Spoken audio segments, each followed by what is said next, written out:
So Monica Moharib and I give the curriculum for grades 4, 5, and 6 for the girls, and then we'll have a male servant or servants on the boys' side.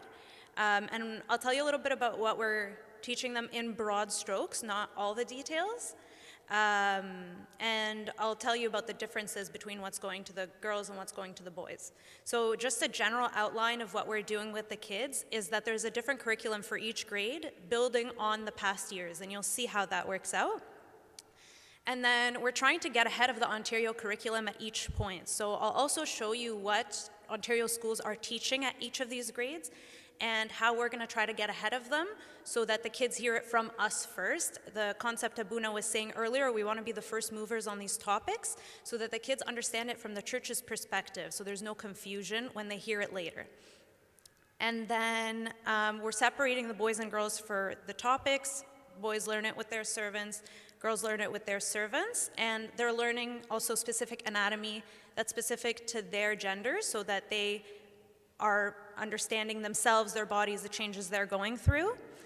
We give space for the kids to ask questions and express their concerns, which there's often many. So when we teach the girls, for example, about menstruation, they tend to go, well, what do you mean? What happens? Well, what if I do this or that? And so we allow them to have that comfortable space to ask us questions. Abuna will be attending with us and addressing questions if need be, so we also have Abuna support.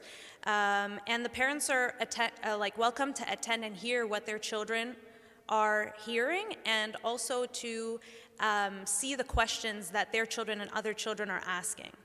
So jumping into what the grade 4s are doing. So this is the Healthy Living Summary for the grade 4 curriculum in Ontario. And if you look at the Human Development and Sexual Health section, they're teaching puberty changes, emotional and social impact, and then personal care and hygiene. So this is what we cover based on that curriculum, what we want to cover before they get to it. So what's puberty? What is it? Physically, mentally, emotionally, spiritually, we experience changes. What are they in all these different realms? So, for example, there's going to be physical changes like height, hair development, breast development, menstruation. This is being taught to the girls, and the boys are being taught their own curriculum also based on their own physical changes. We're also talking about the mental and emotional changes. So, for example, this is a time where we might start to develop some attraction, some crushes. How do we deal with them?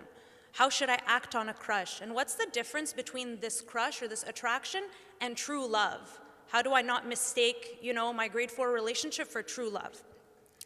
And then we're talking about the sacrament of marriage because we're framing all of these changes towards that end goal, where God created us the way we are towards certain goals. And so we're maturing and we're changing, and these feelings are normal, these changes are normal, and they're directed towards a maturity in order for us to be able to partake in certain things God has for us in store later.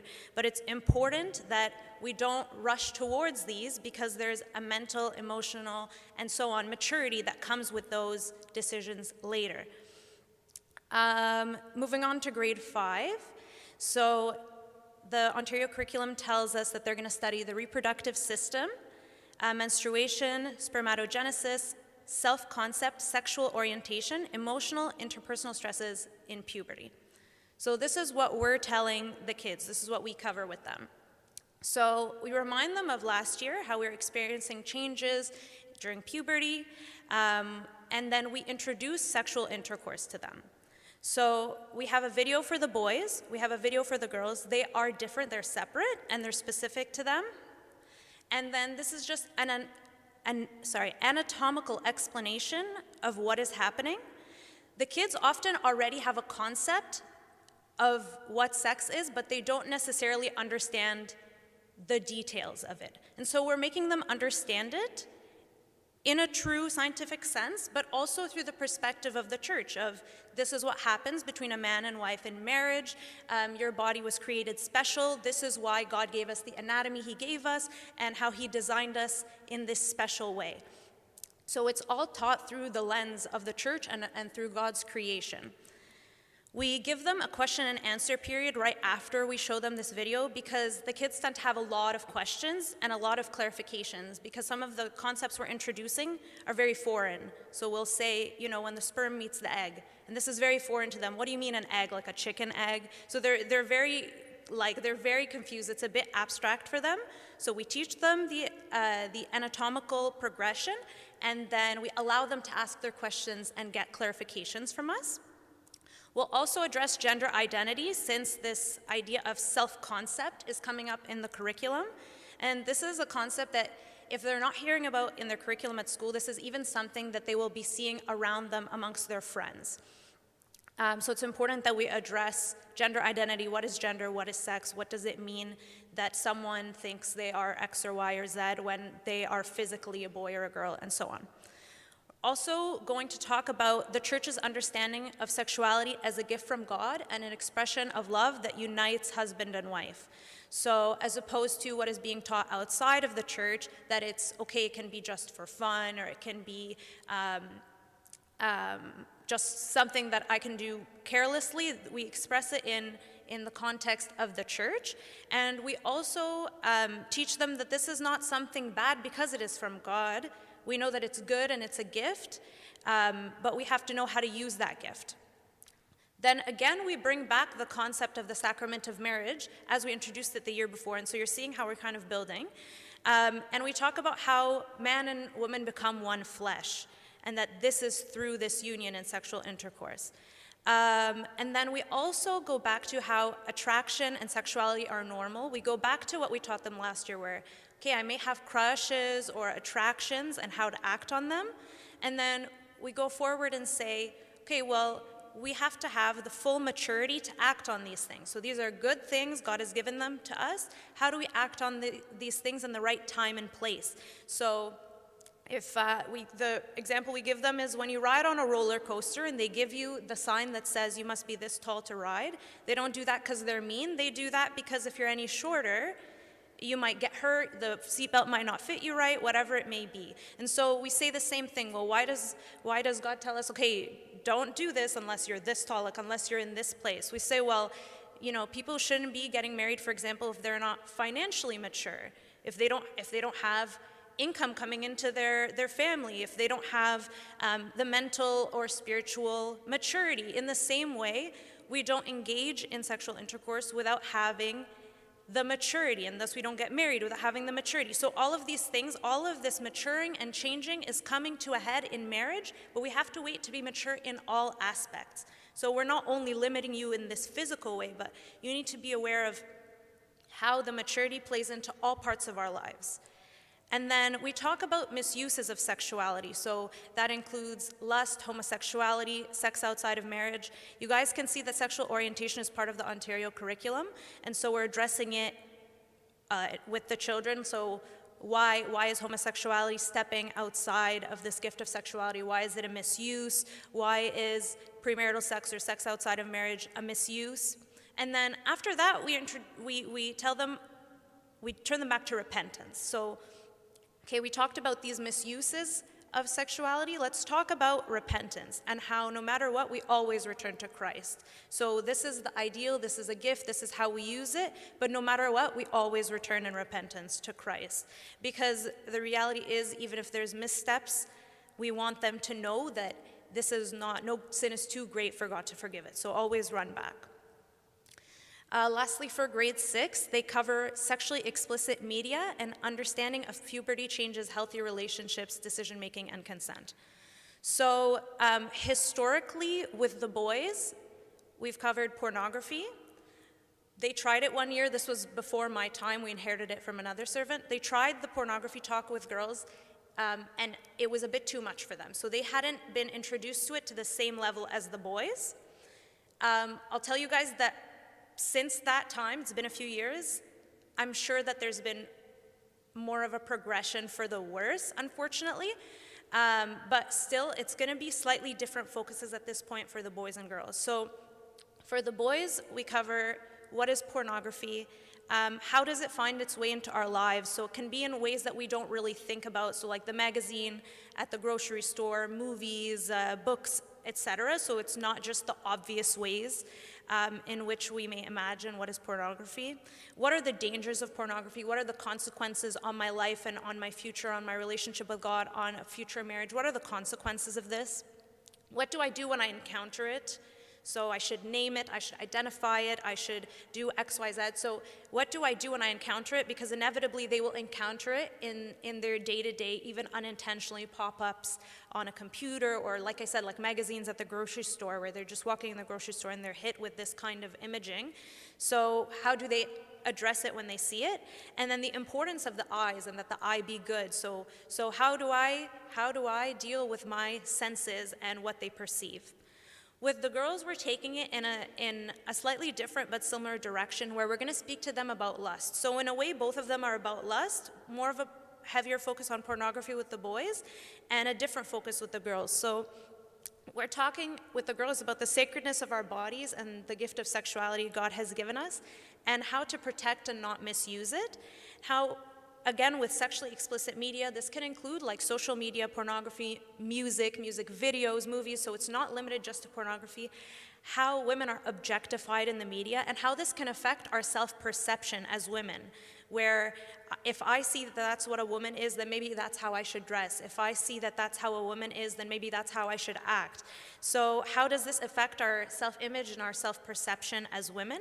And then how what we see affects our thoughts. So the same concept of the eyes and the senses that we introduce to the boys, we also introduce to the girls.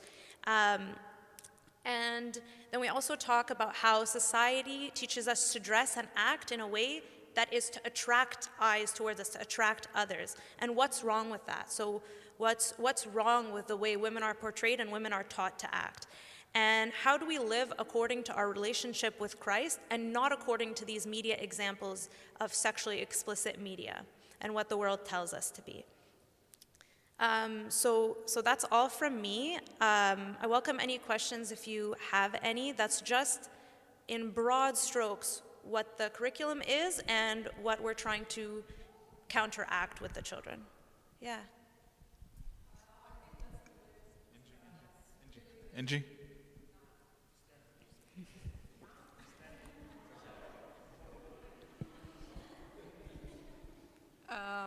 Yeah, I think that's really, really good work, and we all need that, right? I just have a question. Did you get any feedback on the involvement of parents in those sessions? Like, I don't know, my guess is that the kids will not talk if their parents are around. So I've previously given these sessions without parents. So I can't speak to like personal experience with the parents there, but we had this discussion with Abuna, Monica, and I, where we said, Abuna, what if they don't talk because their parents are there? They'll be embarrassed. And I'll quote what Abuna said. He said, in my experience, they have no problem asking their questions. So that's kind of the direction we're taking, so that the parents can be involved in this conversation. So just to clarify, Yeah. there is a very big difference between parents being involved and parents sitting at the back of the room. The purpose is for the parents to sit there and be quiet. You are there to sit down and to see what your kids are learning. Your kids are at the front. هينسوا إن أنتم موجودين أصلاً. And the whole purpose behind that is for you to be able to hear what is said, so that when you go back home with your kids, when they ask questions, you know what was taught to them. But if you sit there and you're like this and you don't know anything and you said, اسأل أبونا, اسأل أبونا, اسأل أبونا, that's not the solution. So the parents are invited to come and attend and be silent listeners. This is not the time for parents to ask questions. If you have questions for Abuna, اسأل أبونا, اسأل أبونا, اسأل أبونا, to you, not to the kids. Yes. Either this or that. يعني احنا when we're asked في البيت, لا, we answer and we talk. بس اللي أنا عارفاه إن هو يعني if my kids were here and they know I am here somewhere, I hear them, they will not ask the question. I don't have to be involved. If you know this about your kids, don't come. Send them alone. But we will invite parents. And we're going to ask parents to be knowledgeable. Yani. But from the experience I have had in doing many questions and answers with kids, when the kids are together and they're encouraged by being together, they have no filters. No filters. They have no filters. But if you know your child is like that, no problem. It would be better for you then to bow out for the sake of your child, but as long as you're prepared and know what's coming. And I'll say this in addition. When it was just the girls that we spoke to, we gave them an opportunity to ask questions anonymously. So we gave them pieces of paper and pens, and they could ask their questions out loud, or they could ask them anonymously, even amongst themselves if they feel some kind of embarrassment. That's fine. It's an awkward topic. They don't always talk about it. Our culture is very closed off about it. So we give them the opportunity to ask their questions openly or anonymously, just so they get the information at the end of the day. Julie, for you. Yeah. Did you also shed some light on transgender? Because I see only homosexuality here. This is one question. The second question is, I see only you're talking about with the girls for about the could be the pressure from the media, how they dress. But are you also discussing in general the peer pressure? I mean, how they going to respond to being excluded, or because they don't have a boyfriend or girlfriend, or even how to deal with kind of questions like, do you support LGBTQ, no or yes, and this hairline between acceptance and support. Thanks. Yeah. So in terms of addressing the transgender issue, we cover it in grade 5 with them. We cover gender identity because the schools will cover it. So we'll cover it ahead of the school, and we will cover transgenderism and gender identity. As for addressing peer pressure with them, so there's an element of, we don't address it specifically as like, by the way, if you say this, you'll be excluded, but we tell them, like, we know that maybe some of your friends are telling you X, Y, and Z. We know the world is telling you X, Y, and Z, but you have to stand tall and know that this is the truth.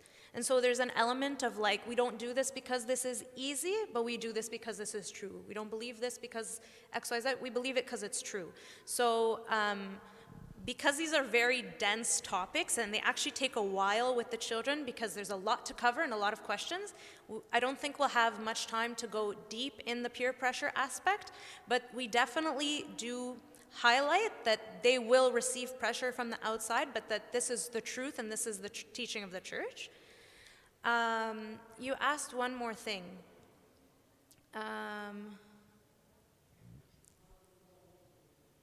Sorry?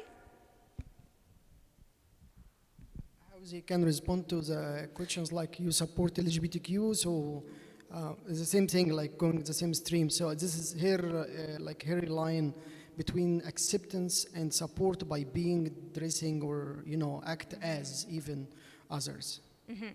So what we do, like I said, these are very dense topics, so that on its own could be a topic with the children and could take its time, so we can't address it fully.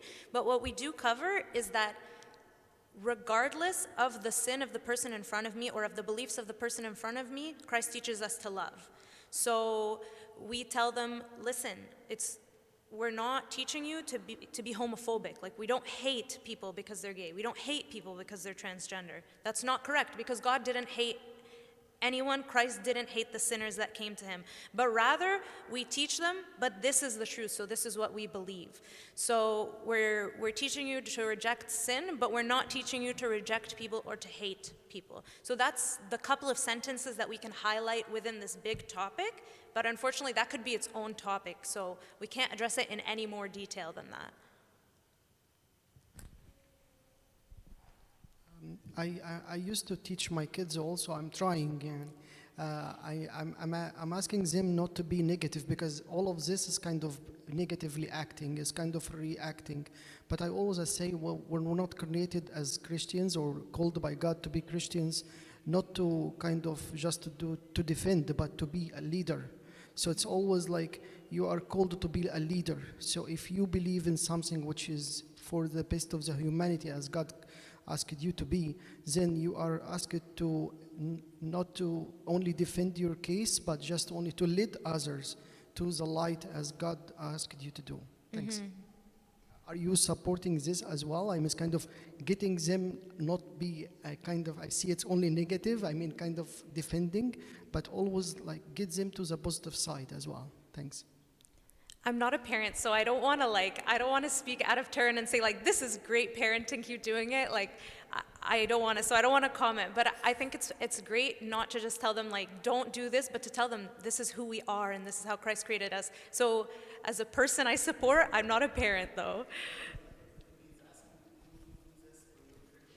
Do we, yeah. Or to be a leader? Sorry. No, I believe he's asking about any of the curriculum, like support to be a leader, to be not only reacting, to be acting. No, that's the parent's job. Thank you.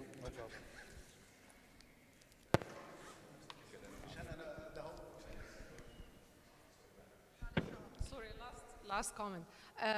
You know, when you said we teach them to how to stand tall, you know, and يعني اللي هو يفضلوا على كلمتهم، يفضلوا على مبادئهم, right? I think that's positivity. That's not reactive at all, right? And whenever you go and you're the different individual amongst a big group, you shine and you lead. You don't have to lead by, you know, like by preaching. Your actions can lead. So I think that's, I think you guys are going in the right direction.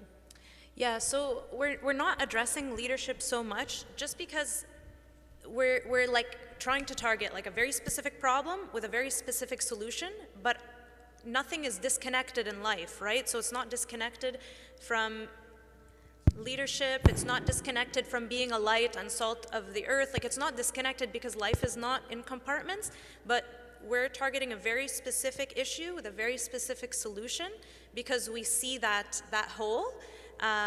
But there's so much more that can be associated and taught, and like Abuna said, that's going to be like, I encourage you guys to address it because there's just, I wish we could cover everything in the world, we can't. Like, so there's definitely more to be added, but we're telling you guys this is kind of where we're planting the seed, and your children will most likely go home with questions, and you'll know where we started and kind of where you can go.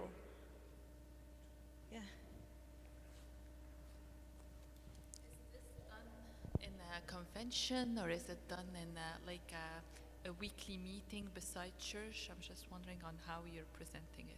So we haven't worked out the logistics for this year, but it'll be communicated to you guys like time, date, grades, topic. So, because we also want to give you guys the option to come attend with them and so on. So you guys will get like more information when we have dates and times, but for now I don't know.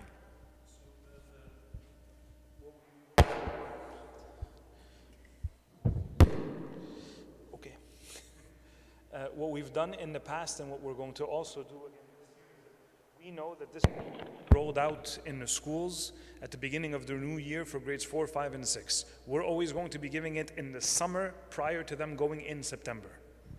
And the purpose of this is to make sure that as a church and as a community and as Christians, we are what we call first movers. Do you understand this idea of first movers?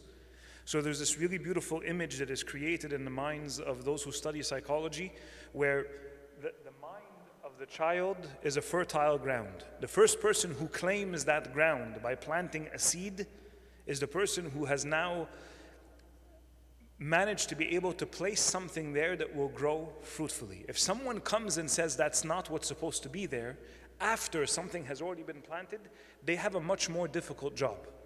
Because now their job is to first uproot what is already there and then hope that they will be granted permission to replant. So our purpose is to move first. So it'll always be in the summer. It'll be on a Saturday where the parents are told ahead of time, where we will make it into some form of a spiritual day, so that way the children can come and attend. One day for grade 4, one day for grade 5, one day for grade 6, boys and girls separately on those days. So we will communicate it when the time is right. Khalas? Sharif, anything else? All right. Thank you so much, Joey. Thank you. So let's talk about our children for just a second. We've seen a lot so far, so I want us to make sure that we're all still following. We've talked about God's design. We've talked about order. We've talked about chaos. We've talked about key terminology. We've spoken of sin, of love, of freedom. We've spoken of all of those things. Now there is the discussion of, now that we know all these things, how do we give and take with our children? So there's a few things I just want to make sure that we understand. وسامحوني في اللي أنا هقوله أنا بس I'm going to be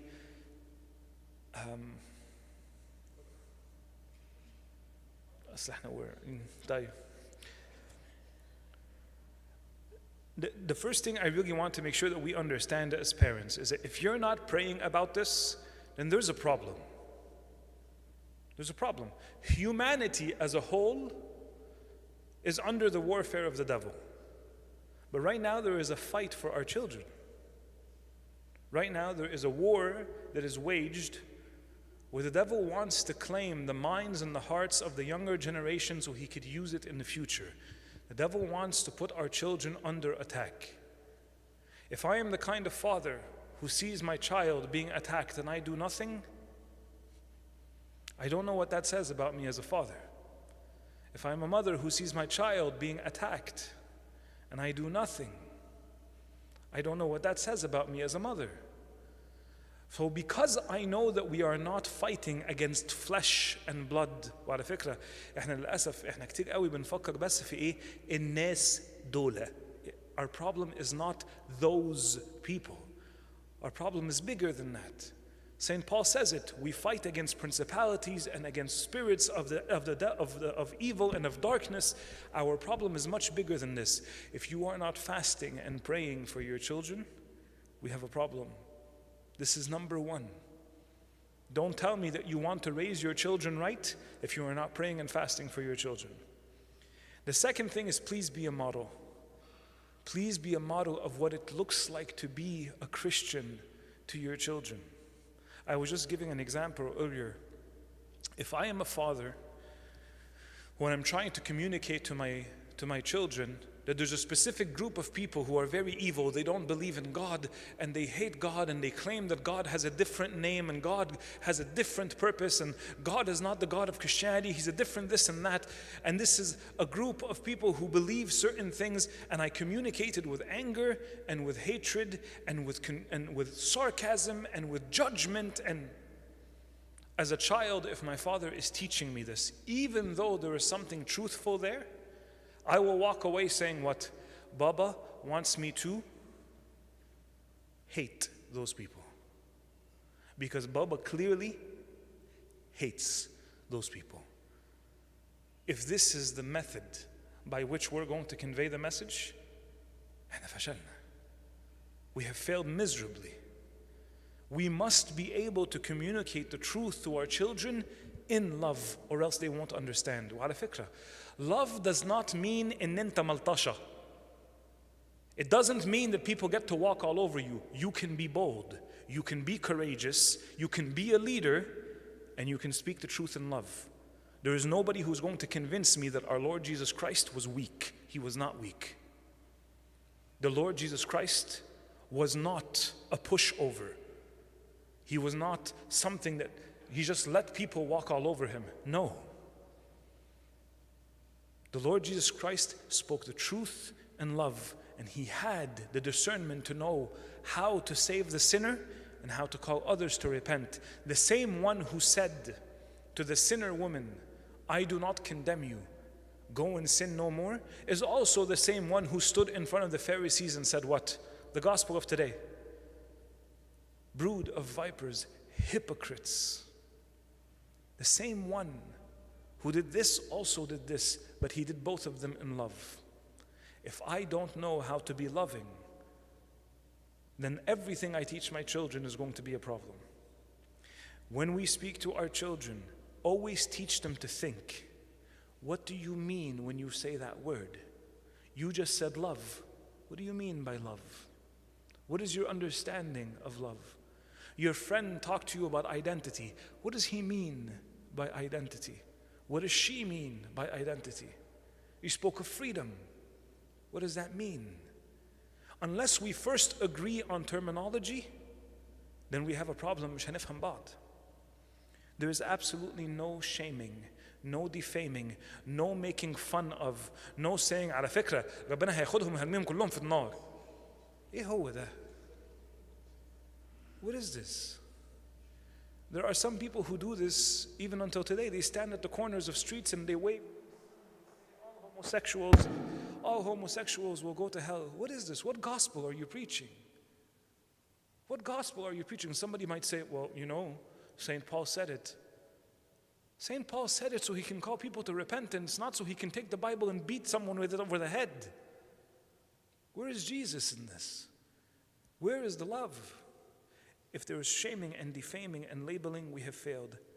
The other thing I really want you to consider, and please listen to me, and I am looking at the carpet when I do this. Please be very careful. You do not know what your children are struggling with. If you are sitting there and judging and accusing and being evil with your words, and your child is struggling with something, you are removing all hope from that child's heart. You are destroying your own child, which you think you are protecting. Please speak in love. You don't know what your child is going through. And you don't know who else in the room might be hurting.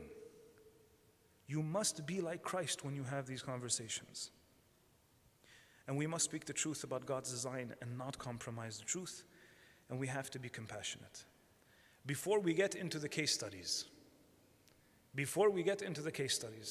I'm going to ask Sharif to talk to you about this one very specific book that we think is a beautiful jewel that every parent should take the time to look at, and it could be of great benefit to you. So Sharif, if you want to walk us through it, please.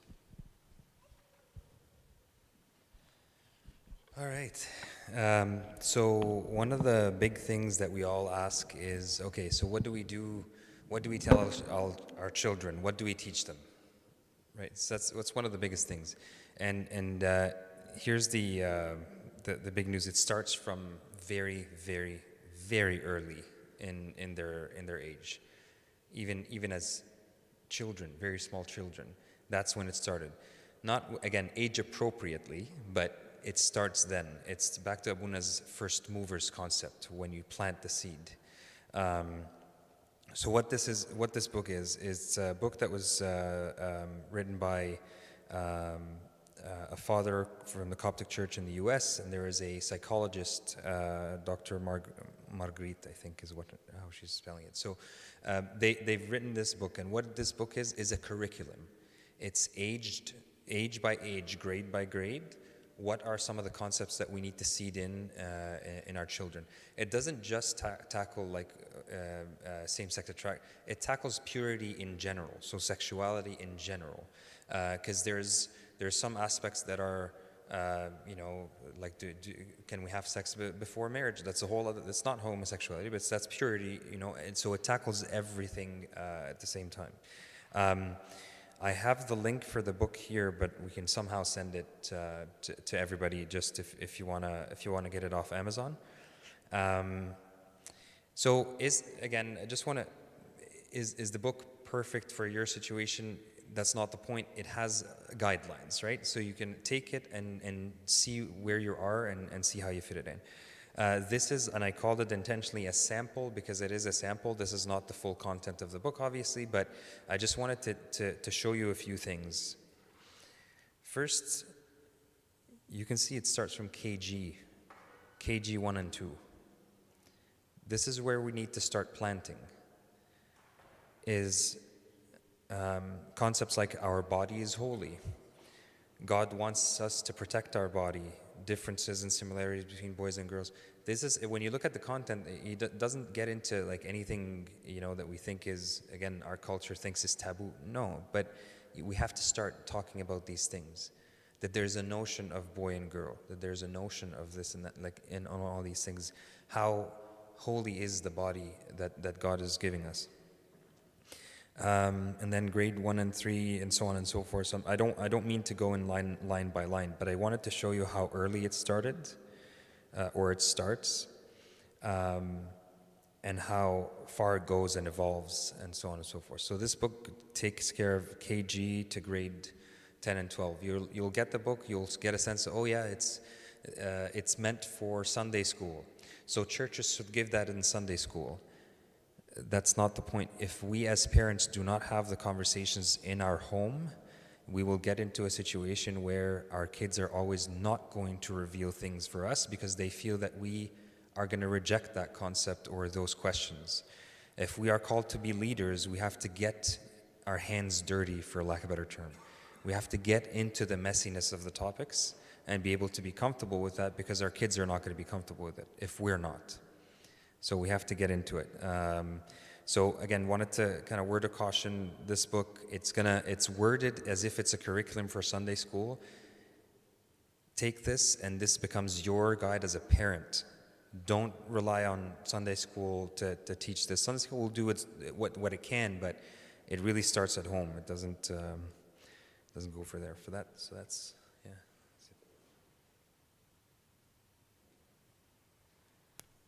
This next part I think is going to be the funnest one for me. علشان أنا هتعبكم شوية. So here's what we're going to do. I have 3 different case studies from 3 different age groups. And I'm going to present it in a way where I want you to be able to discuss with a few people sitting around you how we go about this. I'm going to give you 1 or 2 minutes to discuss it amongst yourselves, and then we're going to regroup and try to figure out how do we engage with our children when this is the kind of thing that they bring to us at home. بس خدوا بالكم. Here I am giving you a case study where your child is coming to speak to you. I think it's very clear that in many cases your children will not come to you. The whole purpose is to show you, like what Sharif just showed us right here, this is us initiating. This is us planting seeds about learning about the Christian family, maintaining a holy body, dating if there's a time or a place for it, Christian views on love, what is our body image? These are all things that you have to initiate. You can't be the kind of person who says, as a parent, I'm always here for you if you have questions. No, we have to be parents who provoke questions in our kids. We want to be the ones who ask them questions. Because if this doesn't happen, there is no dialogue. But in these 3 cases, just for the sake of fun, I'm going to give you 3 case studies. Here's the first one. A child who's in grade 1 to 3. He notices that one of his siblings has 2 moms or 2 dads. And this is from one of their friends at school. He comes and brings up this conversation with you, and you say, we don't believe in that. And your child, who's in grade 1 to 3, so 8, 9 years old, says, but if they love each other, why does it bother you? If they love each other, why does it bother you? Go ahead. وانتوا قاعدين كده. Talk to your neighbors 1 or 2 minutes. I'll be back to see what's going on.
I want to encourage all of you to realize that if there are some of you who are speaking as if سهل جدا, you say this, this, and this, I want you to challenge each other.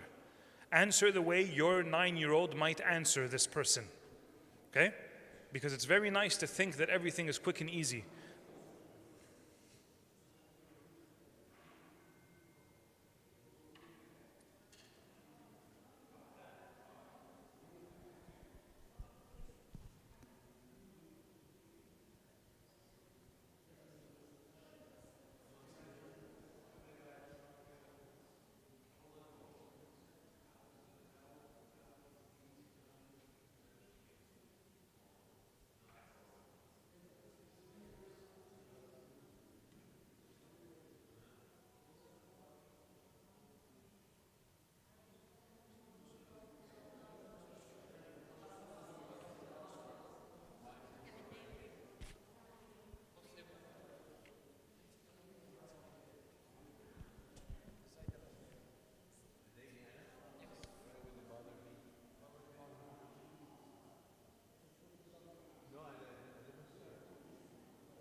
Okay, your 2 minutes are over.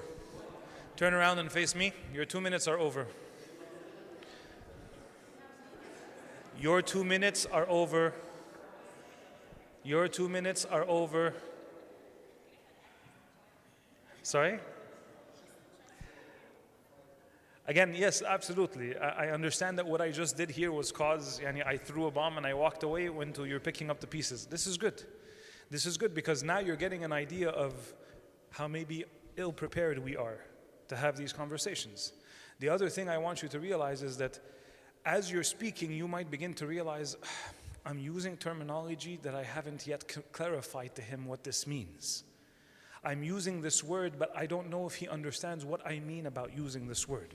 So I'm just very curious. I would love to hear from some of you. What have we discussed about the subject? Very briefly, so that we can maybe engage on this subject together and see what we're learning. So, who would like to volunteer? Niskin, please.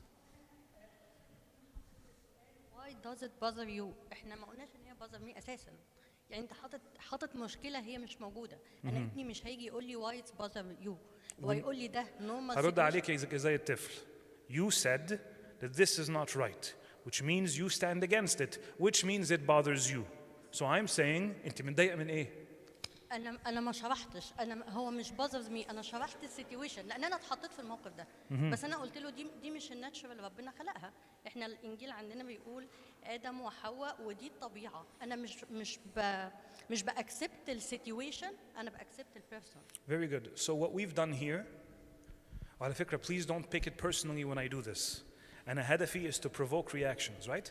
What was the question, حبايبي? If they love each other. Look what I did. I haven't spoken of love at all. And what did I do? This is not what God told us. This is not what God told us. And because it's not what God told us, يبقى ما تتعبنيش, it's wrong.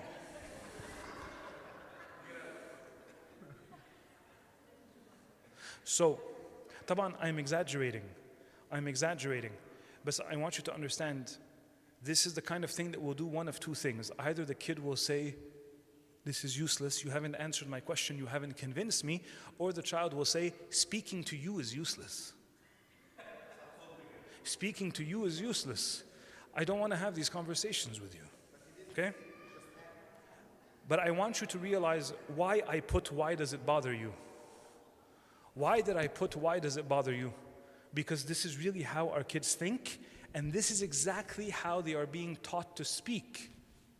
When you say you stand against something, this means you are against it. By being against it, it means that you don't appreciate it, you don't like it.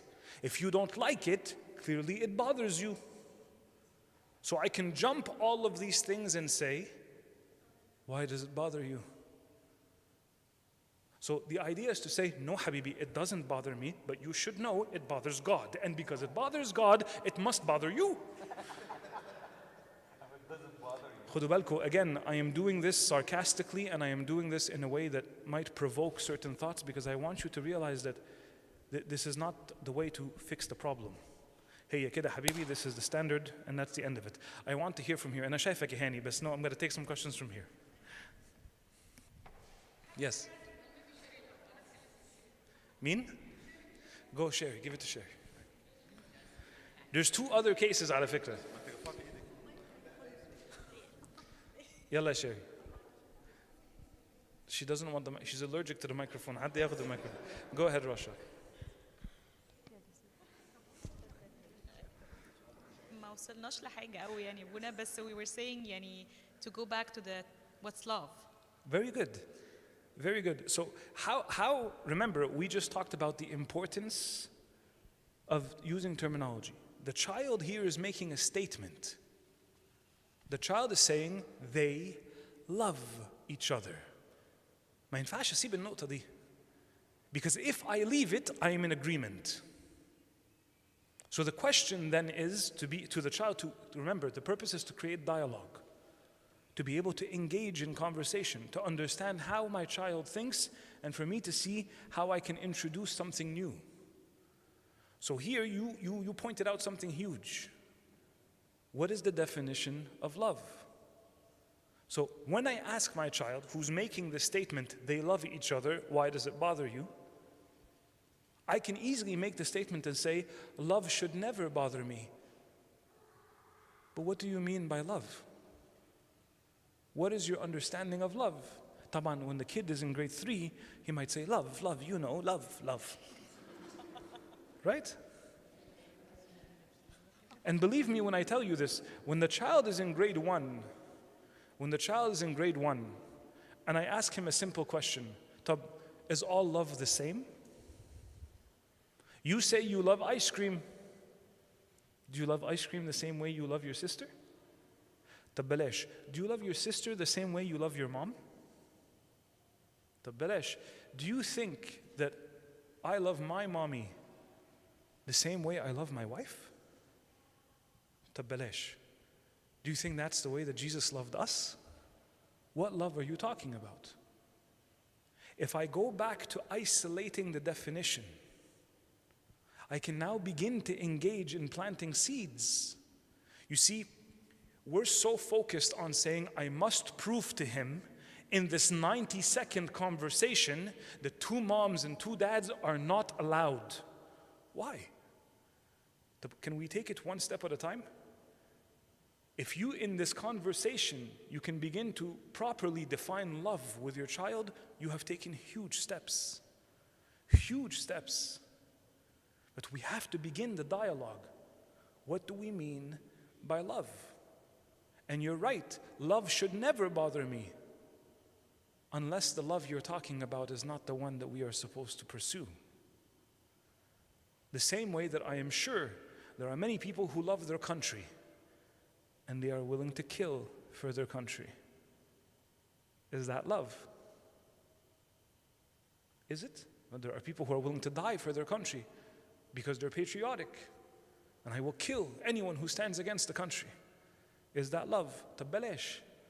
I am a father and I love my children. If I say I love my children so much that I would kill anyone who comes near them, is that love? I want to give these examples and engage with my children so that I can be able to define something new with them. So the next time that somebody tells them love is love, inside them, they will be able to say, what do you mean by love? If I can engage with my kids at this level, this is a good dialogue. Not to just shut them down. When I was younger, the favorite thing for people to say was what?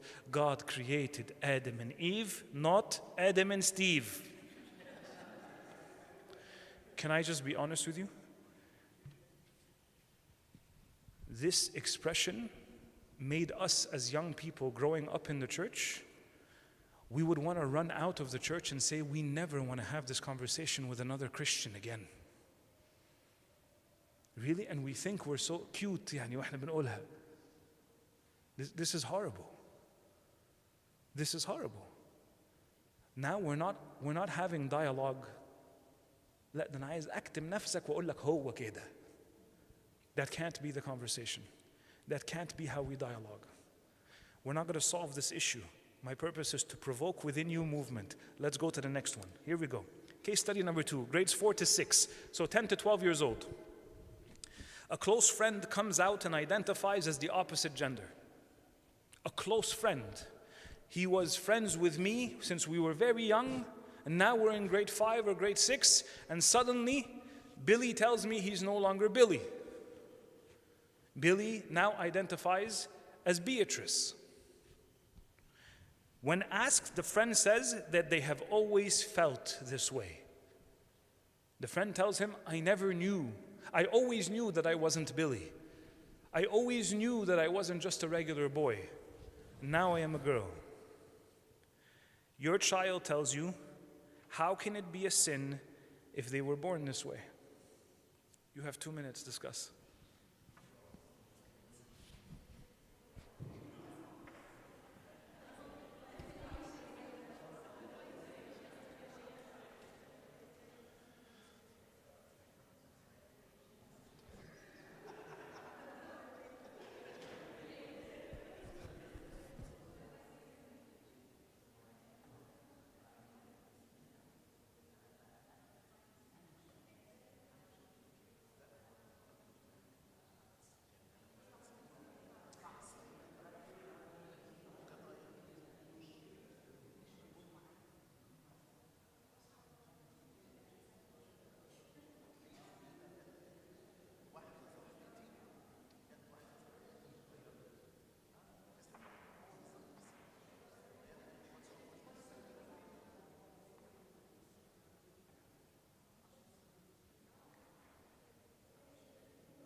Okay, your time is up.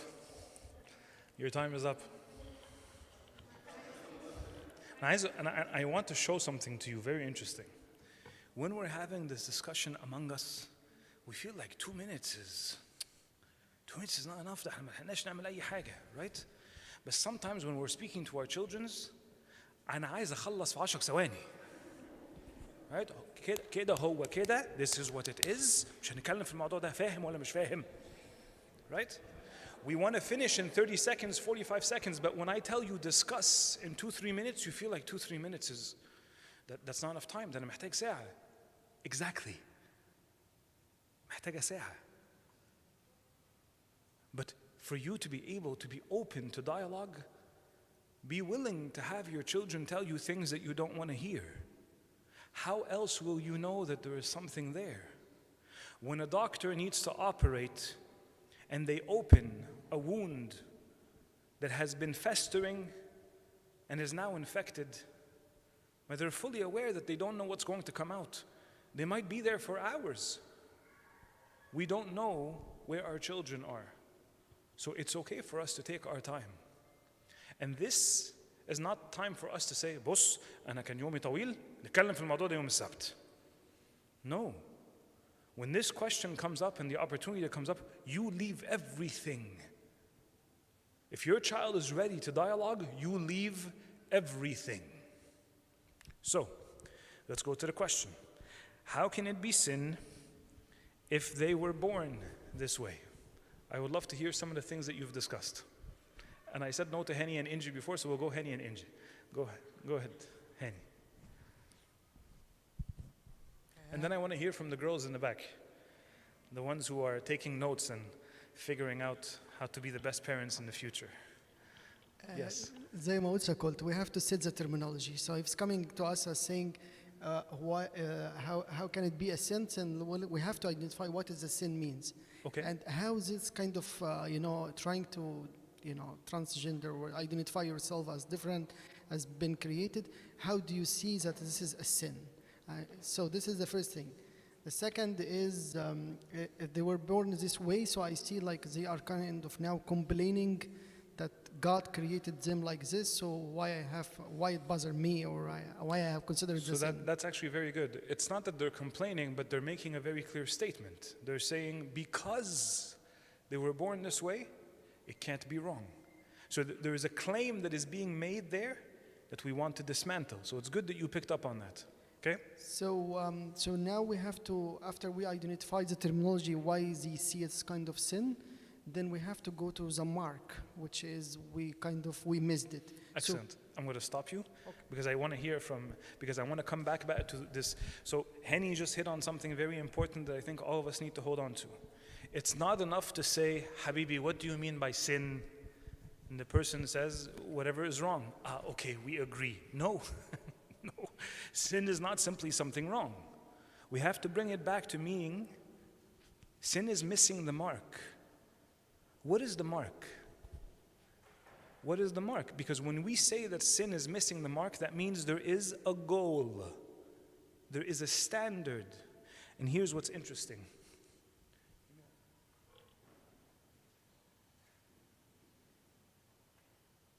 If this table is the mark, anywhere you land on the table, you're good. Khalas? Is there a difference between missing the mark here, just a few millimeters away, and missing the mark over there? Both of us have missed completely. Both of us are not on the table. صدقوني هلمها يعني انتوا أنا شايفكم كلكم كده. I promise you I will pick it up. Okay? Missing it here or missing it all the way over there, all of us have fallen to the ground where we're not supposed to be. Can we define the mark? Because if we identify the mark, what have we done? We've said there is a goal. We've said there is a purpose. We have said there is a design and a designer. We have said that there is order. Look now where we're going. I don't think the child knows that this was the conversation we were going to have. But look at how much opportunity now you have to just talk about the mark. the goal, the design, the designer, the creator, the intention. And now we're going on a journey. It's not simply, how can it be sin? That it can be sin. No. Go ahead, Inji. Khalas? Sorry, I'm sorry. Yes, I would love to hear from the sisters in the back, please. Yes. So we talked about kind of what everyone talked about the concept of sin and exactly what it is. And then we were talking about how it's important to emphasize the fact that like all have sinned and fall short of the glory of God. And like you were saying about missing the mark, like his sin is the same as the sin that like all is sin. So it's important to kind of take away the judgment when we're talking about it. And another thing we talked about was the fact that he's probably asking this question because there's an underlying like, he's my friend, I want to stay friends with him, and you know, what should I do now? And even though he's not asking it directly, probably because he feels guilty or you know, doesn't want to sound bad or whatever, but I think that's a very important thing to address, like what do I do now? So I'm so happy that you brought this up, because sometimes as parents, we want to become lawyers for God, right? I have to be God's lawyer. I have to defend God's honor. No, your role is to be a parent. In being a parent, oh, you were joking. Okay, got it. Sorry, I'm sorry. So yes, 100%, our responsibility is to try to identify, this is the question that my child posed me. But what's behind that question? What if this child, remember, and I mentioned here, a close friend comes out. This is a person who they grew up together with. So they clearly love this person. What is their fear? Is Baba and Mama going to tell me that I can't be friends with him anymore? Are they going to tell me he can't come over? Most likely. Isn't that interesting? Most likely. So now if I don't defend my friend, then I am the one who is punished. And to be honest, my friend, sometimes he's much better than some of the kids we have at church. The kids at church might do this and this and this and this. At least he doesn't do this or this or this or this or this. So ask yourself the question, what is the fear that my child has? What is the intention behind the movement of this needing to defend? And this is where I want to go back to what was shared. This is where it has to be made very clear. All have sinned and all have fallen short of the glory of God. I have told parents before, there is no difference between your child that is struggling with their orientation and their gender and me. No difference whatsoever. None. Your child needs motivation to turn to Christ and to make him his identity the same way that I need to do the same. Me and him have the same goal in life. We struggle with different things. His wound is here. My wound is here. We're both wounded. It is not because his wound is placed differently than mine that means that we can't both identify as people who are wounded. When we speak in this way to a child who wants to defend his friend at all cost and to find a way to make his friend completely innocent of any judgment, then the number one way is to recognize that we have to actually love your friend. And we have to introduce him to Christ the same way that we need to be introduced to Christ. And we cannot be judgmental. And we have to stop acting like the LGBTQ community is somehow contagious. If my child sits too long next to someone who's gay, the contagion of the gayness will come into my child. Fi. If you are worried about the way your child thinks, then introduce proper thought. Dialogue and create truth. But forgive me, we don't seem to mind when there's other types of sins that are there and we say, ما هنعمل إيه بقى سن الشباب؟ هنعمل إيه؟ ما هم كده, boys will be boys. Have you heard this before? Boys will be boys? ما هو ده اللي بيشغل البنات في السن ده، يعني مش مشكلة قوي يعني يا ابونا، يعني بلاش ايه، بلاش ما تعقدش الدنيا. I can't do that. So again, an opportunity, we're going to have a Q&A. So Danny, we're going to have a Q&A right after. I just want to finish the third case. Actually, the third case is really nice. The whole purpose, and we've done a lot. No. بصوا. You see the microphone? The one standing behind the microphone is in control. Remember your questions, I promise we will answer all of them. But I want you to see how it is that we've done several things. We've picked up on that we have to have proper definitions. We've talked about how sometimes it's good for me to put aside the question and to talk about something more important, like do we agree on the destination? And it's important for us to realize that sometimes the statement that is being made points to a greater concern. Case number 3, and then we'll open it up to Q&A. Grades 10 to 12. خلاص? So now we are talking about 15, 16, 17 years old. Your teenager comes home and says that they want to go with their friends to the summer's Pride Parade. A few of their friends identify as LGBTQ, and so they are all going to support. Your child says, my friends should be free to be who they want to be without me judging them. My friends should be free to be who they want to be without me judging them. You have 2 minutes.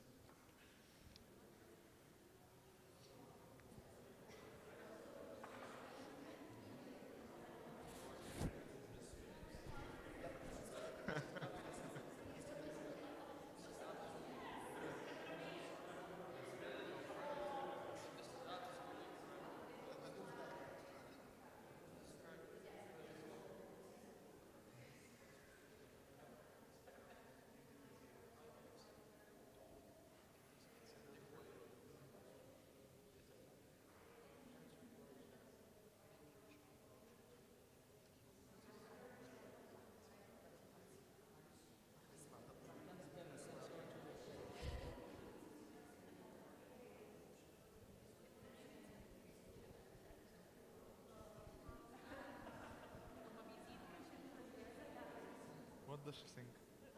What do you think about this?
Okay حبايبي, come back to me. يلا.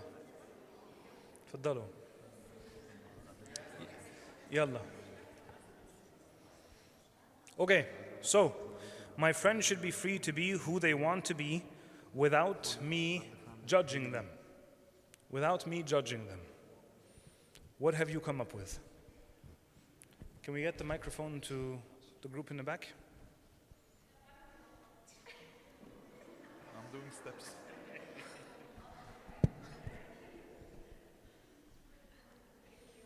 Yes. Okay, احنا قلنا we Sorry, didn't. ثانية واحدة. If we're going to be talking, حبايبي, we have to be focused on the person who's speaking. حبايبي. Only one person speaking, please. Go ahead, Inji. يعني if this was brought up, a lot of us we don't judge. يعني حتى لو مثلا قلنا we said that's wrong, it's not judgment. What's wrong is wrong and what's right is right. صح؟ يعني مش we're not gonna sugarcoat everything just to satisfy others. خلاص؟ We also talked about what's freedom. Okay, what's the definition of freedom? If you think he has the freedom to choose his own gender, you also have the freedom. But our concept of freedom is the power to choose, right? We talked about this. He has the freedom to choose between so many, like a spectrum of identities. You have the freedom to choose whether to go or not, and he should respect that. And I am asking you as your child to let me express my freedom and go. قول كده تاني يا بني. استنوا يا أولاد استنوا. استنوا يا أولاد. Until you made a claim. He has the freedom to choose, and you have the freedom to say, I disagree. Excellent. I am free to say, I don't disagree. I agree. مش انت you told me I am free? Sounds طيبة. I am free. طب ما احنا بقى we need to settle on the يعني what. Angie. طب. So this is going to be a debate between. I want to engage us in figuring out. يعني what do we do with this? Go ahead. يعني ايه اجري على ايه؟ يعني ابني بيقول ان هو اجري على فكره LGBT ولا مش عارف. Okay, so this is a great example. This is a great example. This is a wonderful example. Where على فكرة, it's always funny when we do it together. But if I respond like this to my children, they will not find it funny at all. When you just said, يعني معلش, now you are the one who is crazy. You just said they are free to choose. صح? Now that they are free to choose, you said, I am free to choose. Thank you. I choose to stand with them. If your response is, يعني ايه؟ لا انا يعني ايه؟ لا يا ابونا ده مش رد فعلي ليهم، ده رد فعلي. أنا مش بتكلم عليكي أنت. أنا مش بتكلم عليكي أنت. موافق عليه بالظبط. If your response is you are free, and then you don't like what they have freely chosen, معلش, your definition is freedom is wrong. Let's keep moving. Let's keep moving. مش انت عايزه تقولي حاجه تانية يا من؟ Go ahead. انا عايزه اقول حاجه، يعني انا بقول لابني هم احرار ان هم يختاروا زي ما هم عايزين، وانت كمان حر ان انت ما تروحش وتسبورت. فقدسك بيقول وات اف لو ابنك قال لك خلاص طالما انا حر يبقى انا اخترت ان انا اروح وسبورت ذم. Yes. تمام؟ فانا دلوقتي هبتدي اناقش معاه انت بتسبورت ايه بالظبط؟ يعني دلوقتي صاحبك ده جه في يوم من الايام وقال انا مش هذاكر وهنجح بالغش، وهو مقتنع بنفسه كده. I'm going to stop you. There is already a problem with your definition of freedom. You have convinced your child that freedom is choosing between multiple options.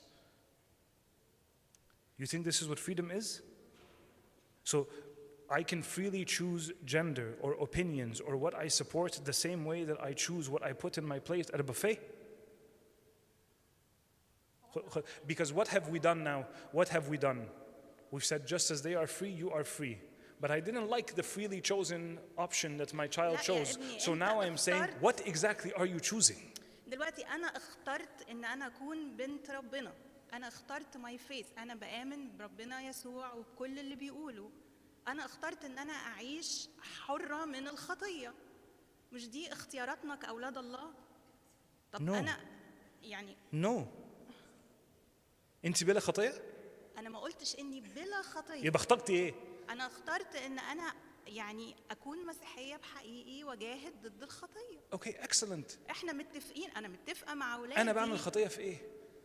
انت بتعمل انت ببساطة لما بتروح تمشي في الباريد بتاعهم انت يعني بتجاملهم وكأنه انت بتسبورت their ideas وانت لازم تبقى Excellent. clear. So now what you have done is that you have taken your assumptions of what my going to this parade means without you ever asking me why do you want to go. No. سأل فين؟ ما أنا هو. I am the teenager. فين؟ ايوه انا سألته انت رايح تعمل لهم سبورت ليه يعني؟ يعني انت بتحبهم وهم اصحابك وانا I understand. What you are doing when you engage your children in this way is that you are trying to sell them something. You are not dialoguing anymore. You are making statements where you're saying you are wrong, ya Baba. Come to your senses, ya Baba. Your choices are sinful, ya Baba. And so because of this, I'm encouraging you, make the right choice. This is not dialogue anymore. This is not dialogue. Again, خدوا بالكم, the whole purpose of this session is to say how do we dialogue, not how we speak at our children. طب ممكن اسال سؤال معلش؟ انا اصلا الموضوع ده يعني فعلا تعبني يعني. ماشي بس this is your last one علشان في 40 نفر. Go ahead.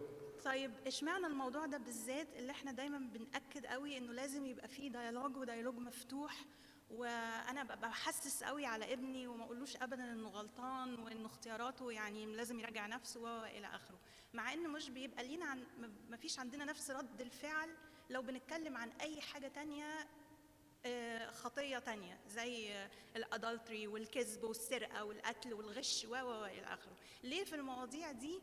لان المجتمع متفق معانا ان الحاجات دي غلط، بنتكلم عنها بصراحه وده غلط وخلاص من غير بقى نقاش ونبقى صبورين وحمولين وكل الحاجات دي. اشمعنى في الموضوع ده بالذات لازم نسمعهم اللي هم عايزين يسمعوه؟ هو I'm very sorry لو انت حاسه ان هو ده اللي بيحصل because يعني انا كواحد بخدم الشباب this is far from being the only conversation where we encourage dialogue. If this very specific topic causes friction between how you dialogue with your children and you feel like this is what you are encouraged to do, all dialogue has to be done in the same way. All dialogue has to be done in love. All dialogue has to be done with understanding where the other person is. We have this dialogue about moving out of the house. We have this dialogue about sex before marriage. We have this dialogue concerning drugs and substances and alcohol. We have this dialogue even about the idea of whether or not it's okay for me to have an abortion. All of these dialogues have to be done in love. All of these dialogues have to be done with a sensitivity to win the person over. طب هو انا لما اقول ان الغلط غلط والصح صح ده يبقى بعيد عن اللوف؟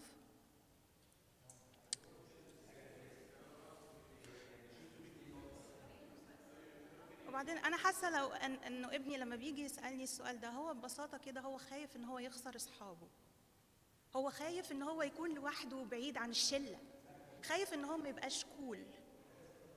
وبعدين يعني ما هو برضه ولادي لازم يفهموا ان اختياراتهم دي ممكن بسببها يخسروا ناس وبسببها يخسروا شغل وبسببها يخسروا فلوس، بس هم لازم يتمسكوا بالصح اللي هم امنوا بيه. انا مش هخالفك في موضوع هم محتاجين يعني يفهموا ايه. Where you and I disagree is how I convince them. There's a very big difference between where I want to take them and how I get them there. I disagree with the method where my accusations and my tone يعني مثلا في كتير قوي مننا بنقول ايه انا بسألك سؤال بس you're not asking a question, you're making a statement. يعني انت شايف ان ده صح؟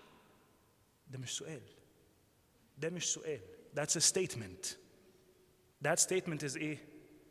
حبيبي انت غبي. You really believe that? That's not a question. That's a statement. That's not dialogue. اللي أنا عايز أوصله لكم إن the world is dialoguing with our children. If we're not going to dialogue, then there's really no hope for us to be able to understand what they're going through. You are trying to establish a relationship with your children to make sure that they come to you, and so you can try to attempt to create this opportunity to show them how there's a different way of seeing things. If my conversation makes them feel guilty, makes them feel sinful, makes them feel judged, makes them feel condemned or even hated, على فكرة, hatred comes in a variety of different ways. When I feel like mama is crying for me every single night وخايفة عليا because she's convinced I'm going to hell, I don't see that as love. I see that as انت خانقاني. ده أنا عايز أبعد عنك. انت منكدة عليا. If the only way I know how to dialogue is packaged in a way that my child will not be able to receive it, forgive me, but your intention is nice, but your method has ruined everything. What, do we agree?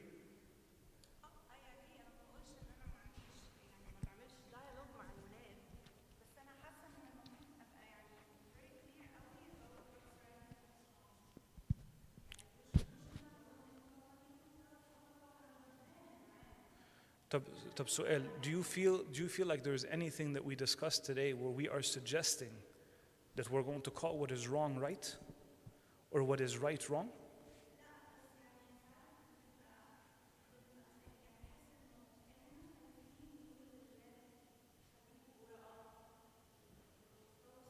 بس دي تتقال لما يقتنعوا يا إيمان. دي تتقال لما خلاص وصلوا لمرحلة إن هم قبلوا الحق. دي ما تتقالش الواحد شاكك.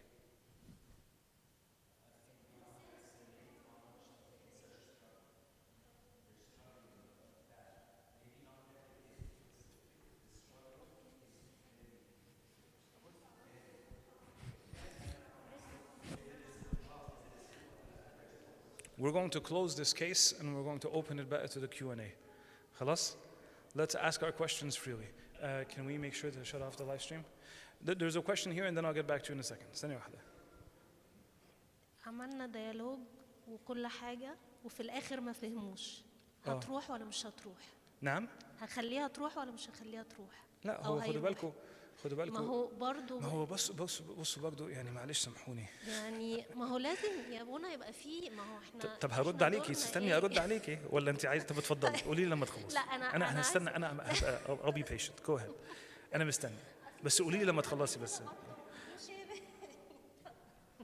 هو ايه السؤال؟ اللي قبل اللي هي السيتويشن اللي قبل دي على طول برضو